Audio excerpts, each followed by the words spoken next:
Hello everyone, can you hear me? Voila! I'm not on screen today, and that's because we're going to go through everything. Well, everything Dragon Quest related. Why am I doing this? Well, to be honest, for some reason, there's just been a lot of Dragon Quest lately. Woo just did an April Fool's episode, Dragon Quest VIII. There's been several retrospectives talking about Dragon Quest, its history and Japanese role-playing games and such, and it's just been this whole Dragon Quest-ness lately. And you know what? It put me in the mood of doing something for Dragon Quest. I'm a huge fan of Dragon Quest, and what you're seeing in front of you right now is almost at least a copy of some form, as in like, you know, a remake, a port, or the original, of almost every Dragon Quest game ever made. The only things missing from here are mainly some relatively newer titles. Mainly the third new entry of the Slime series, the card game that's on the Wii, and obviously this whole discussion ain't taking mobile phones and arcade cabinets into the picture, and I'm not really counting the Fortune City board game thing, to be honest. I don't own any versions that I'm not really counting it. But, you know, there can be opinions. But anyway, onward here. So, if I move you, my little slimy friend, let us just start from oldest and work our way up with where it all started. Dragon Quest I, or as it is in America, Dragon Warrior.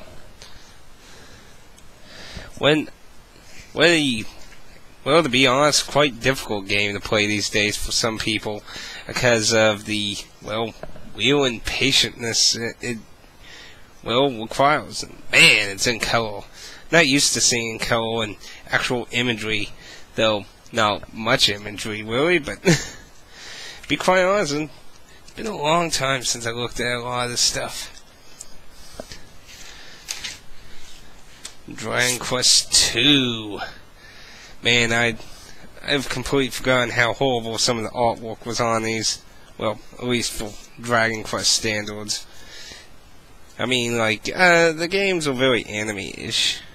But for the NES versions, they gave a very Western art theme to a lot of the imagery. But hey, you know, that means they at least created stuff. Oh my goodness. There's an interesting image.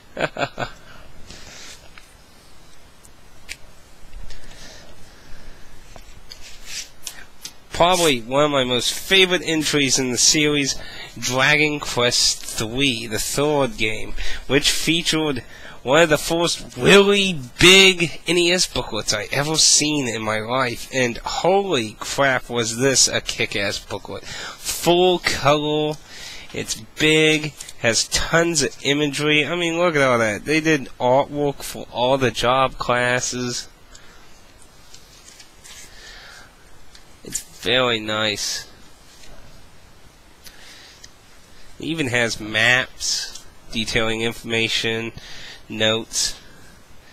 They say if you walk among the mountains south of the desert, you'll come to shrines, and it's just a mental guide all in the back of it. And this is what they did with a lot of old RPGs and effort. Oh, look at that. How to fight. It actually goes all the way to Bombos. Does it even go beyond that? I can't even. The World of Darkness, Sphere of Light. Oh my goodness, this thing. Holy crap, this is practically an entire guide on the fucking game. Holy crap, oh man. I haven't looked through this stuff in a long time. I didn't realize there was a whole freaking guide in there. Then, Amelia, I did not own this. This I got as a collector's item, honestly. These days I don't have too much patience. I did get a booklet with it though. Again, very nice artwork in that. Color, big.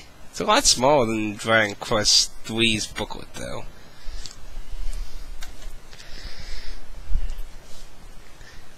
Now, the Super Nintendo. Originally, when Dragon Quest V did not get ported to the DS, I did get a Super Famicom version of the game. And now that it is on the DS, which is very nice for us.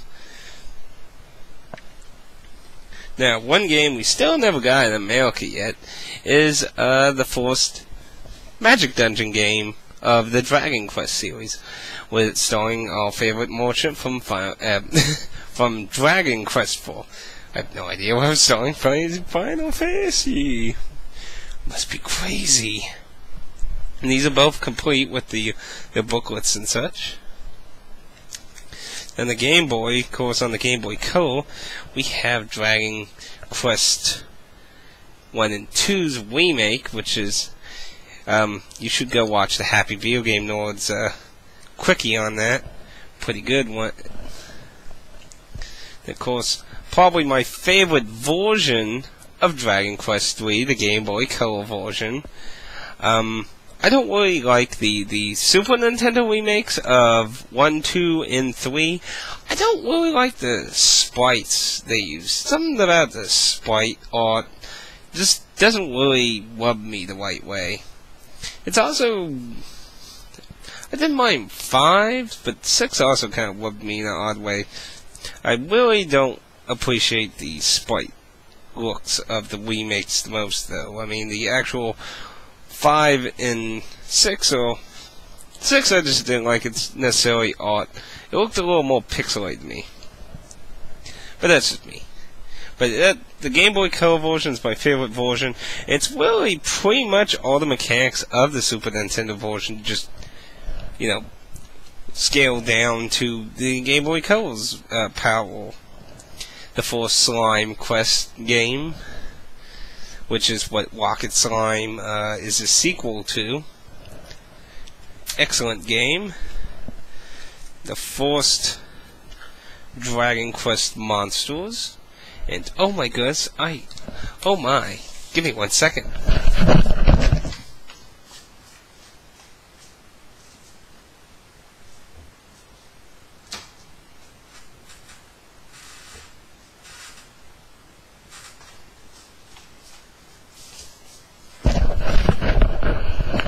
I'm terribly sorry. I completely forgot to grab my copy of Dragon Quest Monsters 2, Kobe's Journey. I do not have the other game because they're pretty much the same with a few just different worlds here and there and monster combat, but the story still is the same, so. I still haven't beaten the first one though. I got like near the end and I got to a part where I had to grind a lot. Because it's really hard to recapture new monsters. Then we have the third entry, which is commonly ignored by many American fans, which stars a familiar character from Dragon Quest VII. Luckily, this is has an English patch these days now, so there's always that now. Now, before I go on more, I have a bunch of maps and stuff for the old NES games here. I'd like to kind of show off. This stuff is always awesome to see these days. Let's see. This is the Dragon Quest II map, which features a Q&A area. They always seem to want to include so much information with the booklets in the old RPGs. We've got another one here. This one's a lot bigger.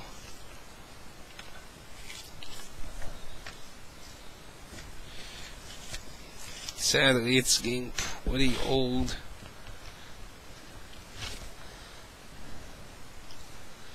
There we go. Oop.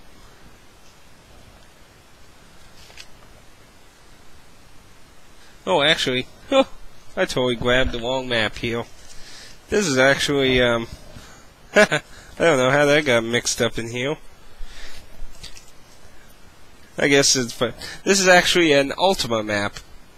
I don't know how that got mixed up with the map. See, I keep all, like, the old maps and booklets of games. I don't have boxes, too, in a little area. And I guess I just had the map right next to all these ones, so I was like, oh, yoink. Oh, silly me. That's my bad. I was like, wait a minute. Here we go. We got Dragon Quest IV. And yes, I don't want to hear people going, oh, it's Dragon Warrior. I go with the real title in Japan. It's Quest. Very nice. It even features dungeons on the back.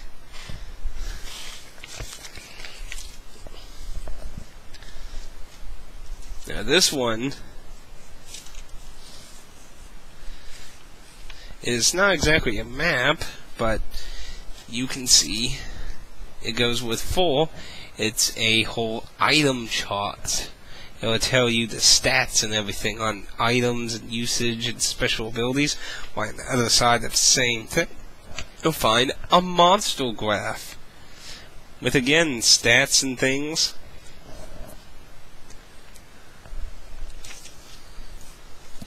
The little sprite imagery is really small, though. And let's see. What more we got here? We got a spell chart thing. For, again, Dragon Quest IV. Another map. And then we got a spell chart and weapon stat upgrade chart.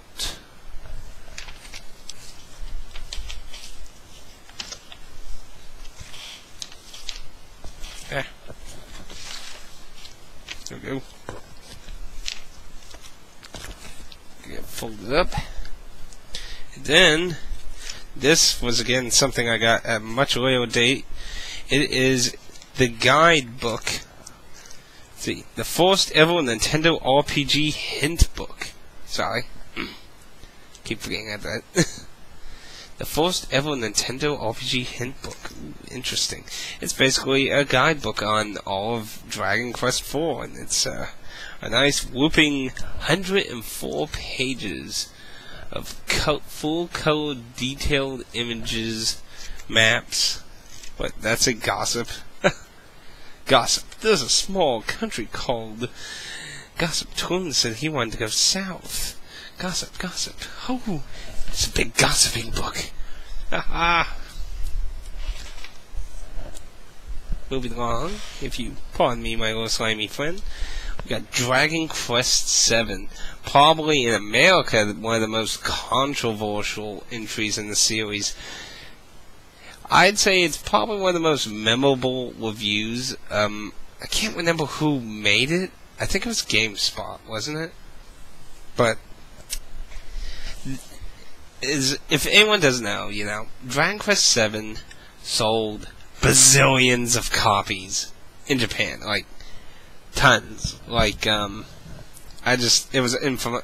It outsold Final Fantasy VII in Japan. Actually, I think it was, if I remember correctly, it is the best-selling PS1 title on the PS1 in Japan. But basically, when it came to America, whatever the hell reviewer it was, they basically said 10 million Japanese people can be wrong. A controversial quote from the review that would probably haunt that person forever. This game, an RPG, is not about graphics, and that was the problem with this game. Its graphics are truthfully horrible. It's a horrible looking game. But does that mean it's a bad game? Not at all. It's a great game. And if you want a really long RPG, you should check this game out. It is really long.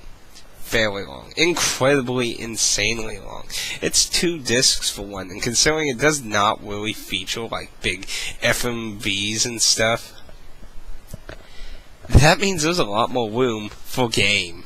And man, is there a lot of game. If anything, I would dare call this the longest Dragon Quest game out of the entire series, to be honest. I like dumped like over 200 hours into this damn thing. It must be the most time-consuming RPG I have played, and I enjoyed it. Now, the sequel to the Magic Dungeon game of Tulun, or Taiku, varying on his English or Japanese name you like to go by. The title was kind of odd because it's the World of Dragon Warrior. A bit odd that you can't really see it too well, though. I do not like how they made the cover, even though the in-game cutscene does use this kind of look, so it's not necessarily, at least it actually is somewhat part of the game as in completely weird random cover design, but this isn't too bad of a game. The first one is definitely a lot harder in my opinion. The sequel is a lot simpler. Though it does have a weird problem on the PS2. It doesn't break the game, but there's a weird effect when you see the character's sprite standing there. For some reason, I believe it was the left eye on all the sprites when they're facing towards the screen has like a weird graphical problem, so the eye looks really strange. Now,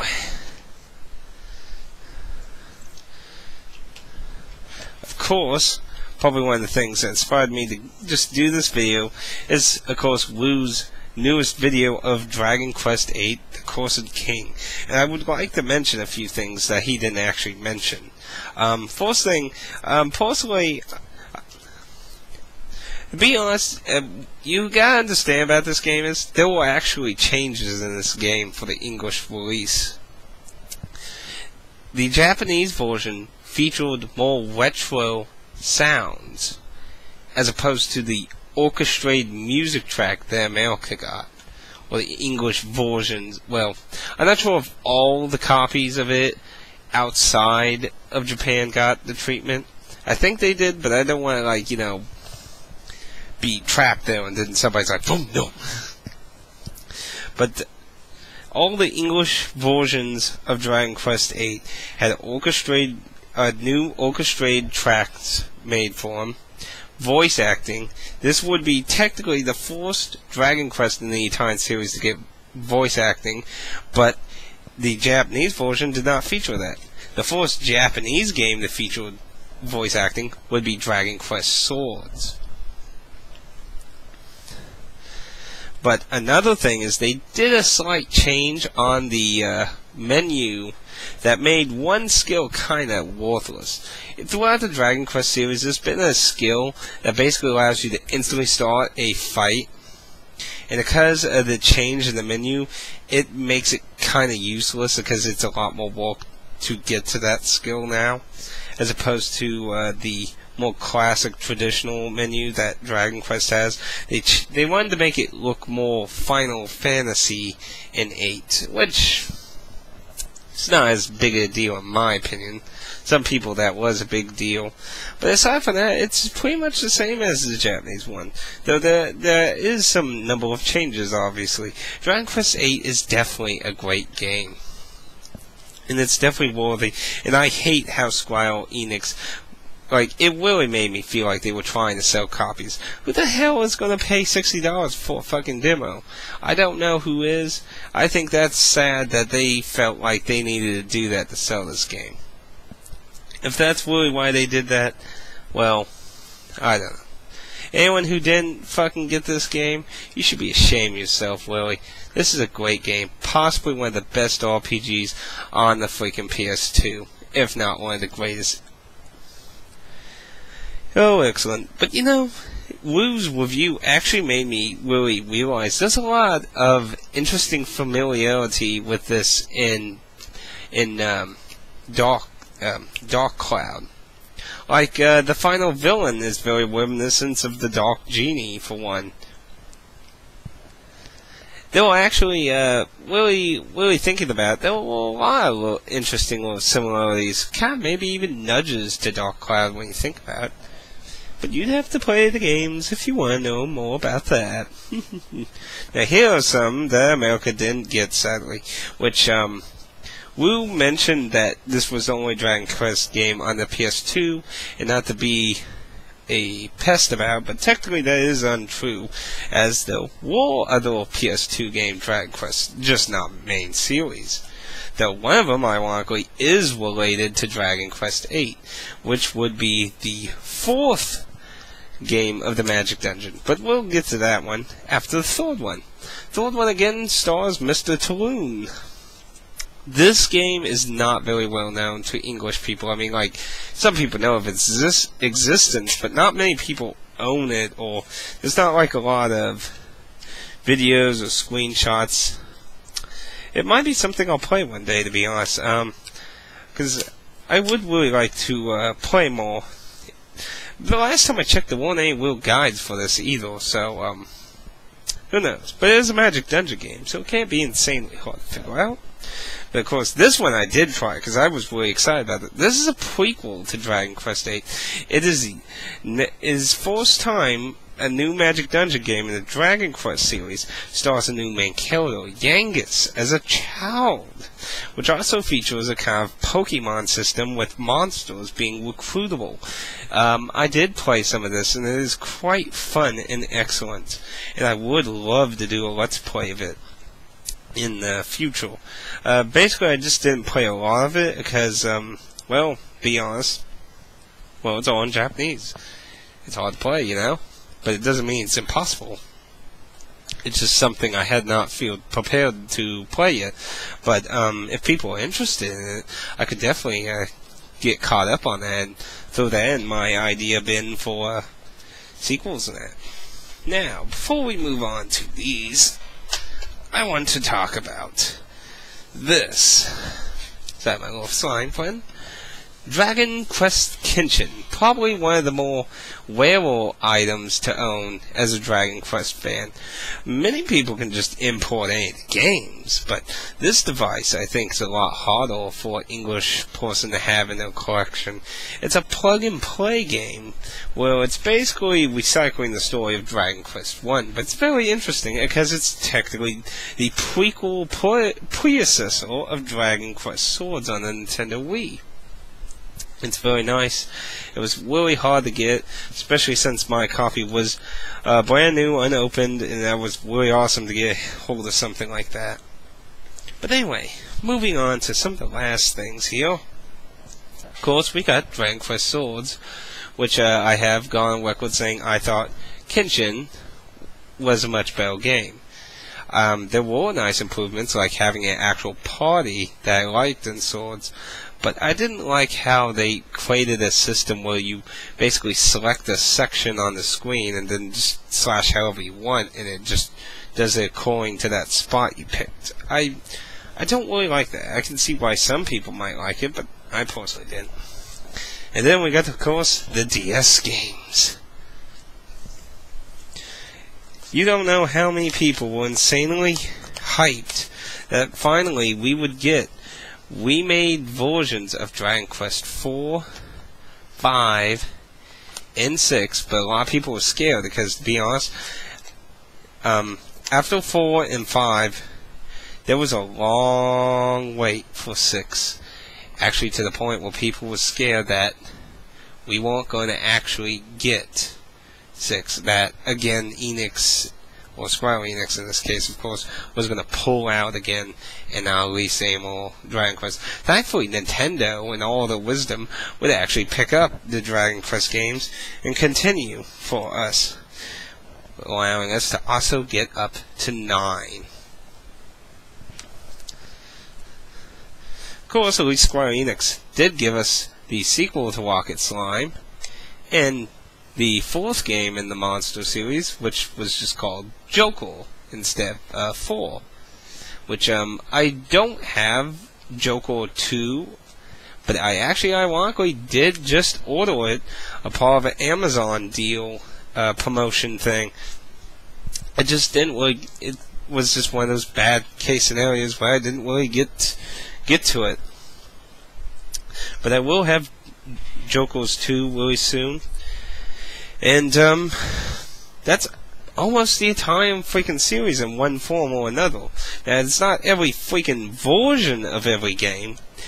There are versions of many of the Dragon Quest games, especially the older ones, but it is at least almost a version of almost every Dragon Quest game that's out there. And that's kind of hard to have, in my opinion, in one form or another. But I would definitely say my favorite Dragon Quest games are definitely the third, the fifth, the seventh, and the eighth are some of my favorite in the main series.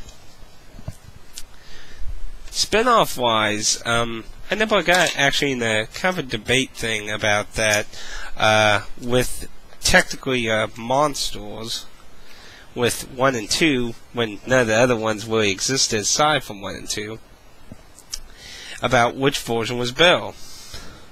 And though I personally think out of these two that Dragon Quest II Monsters 2 is a better one, and I have to agree, the story is utterly stupid in this game.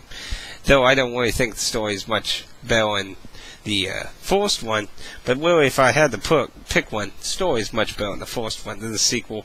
But the mechanics and the flow of the worlds, in my opinion, are a lot more interesting in 2. So, there's kind of a weird contraction there.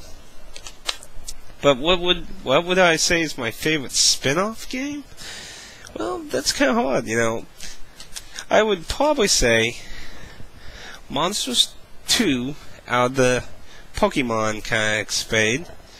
I would probably say Yangis's Quest, even though I haven't beaten it, but I did play a decent amount.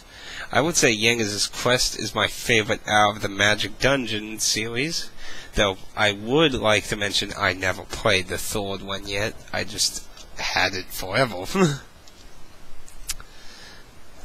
And out of the Rocket Slime series, which out of the 2 or 3 I have, I would say I definitely love the second one because the whole tank idea added a lot of interesting ideas.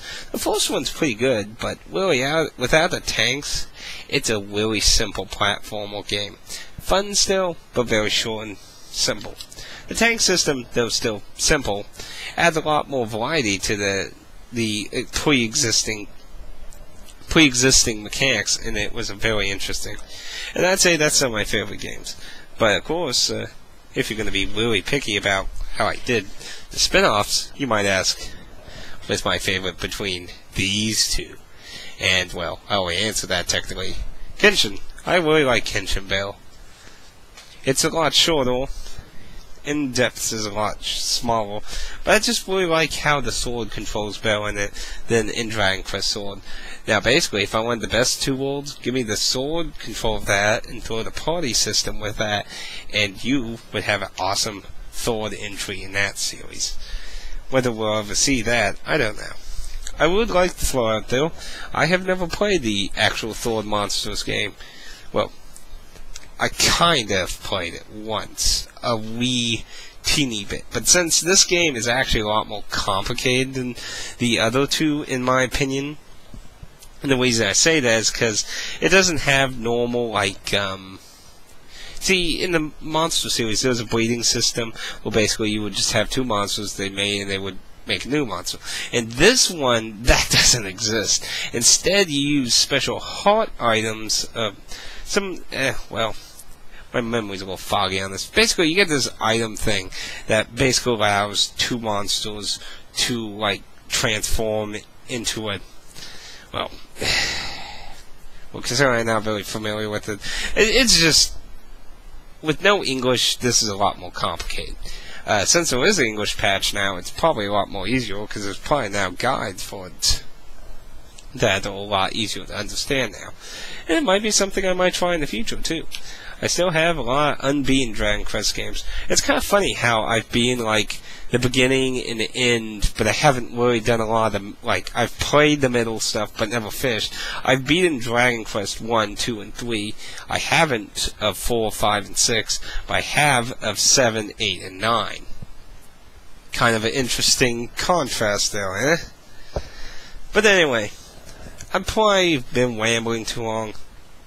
I really hope you liked looking at my collection, and I would like to definitely say that if you happen to actually be watching this Woo, which I don't know if you would, but because I'm going to make this a reply to Woo's video, and I don't know if he'll actually do that, because really his videos would actually, not the only thing, but his video is one of the things that really inspired me to just kind of do this. I really felt like gushing out Dragon Quest-ness at the moment.